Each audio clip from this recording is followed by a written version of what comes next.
Okay, so those replacement chains that I ordered for our mini saw worked because I was able to cut up the tree that was laying there. You can see all the dust parts from the mulching, or not mulching, but you know, the sawing. Then we cut this tree. Baby's in our neighbor's yard right now, cutting with the axe because, as you can see, the tree started to lean, and then it was holding on to our saw. So now I'm wedging open like the gap here, the gap that should be there. If you can see, I'm trying to focus it. There you go, right here. It's not wide enough, so the chain can move freely.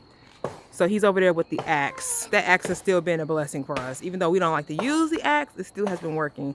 And yes, we know how to measure properly, okay?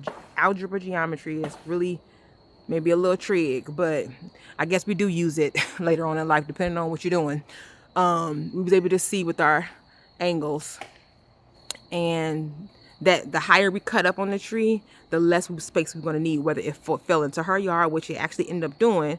We wanted it to fall this away, but that would have, because we were only using the 6-inch, for the circumference of it, we had to go around it. Like we had to do a little bit at a time. So then it ended up putting more pressure going, like the weight started going that way, which was still perfectly fine because nothing is hurt, nothing is damaged. I recorded everything and it's all good and we're so excited. But my point is, look at all this light we just got. Like we just got so much extra light, and this tree is the one that was bringing spider webs towards the house more. Like they were linking towards the window there, and then spider webs were coming from there and they were going down to the tomatoes that were right there. And as y'all see, now we have everything. Look at babe. Looking all good. Linking over to this side. So I took the peppers down there and put them on that plank thing that we had, and everything else is like down there. And today is what, Monday, October the 20th. So thank you, Jesus. Woo woo. Everything is looking so good. We're getting so much more light. We still are praying to get someone to cut these down. I don't know, as a housewarming gift. The Lord gonna bless. Maybe God will strike lightning to it and it just singe up like that, like a fire. Okay, the fire of Elijah. Yes, Lord, your fire. Your fire of Elijah. Okay, okay. So yeah, I'm excited. I'm so excited because we needed so much more sun, and we're gonna have all this space here to literally just, I mean, plant.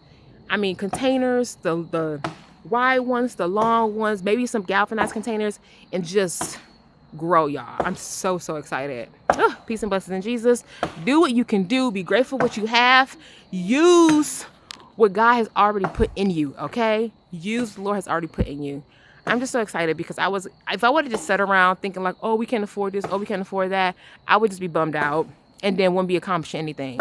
But yet with some elbow, some little back strength, much prayer, and gratefulness, thankfulness of the tongue, okay, we were able to do what we could do, and it's working out. Like all this space, have some party space, have some space where the kids can come and play, and Grace can have some play dates, you know, maybe put a jacuzzi down here. I mean, I don't even know if y'all can tell how big this yard is. That's one of the things why we really enjoy living in the older neighborhood, because a lot of the new builds that we looked at don't have as much property.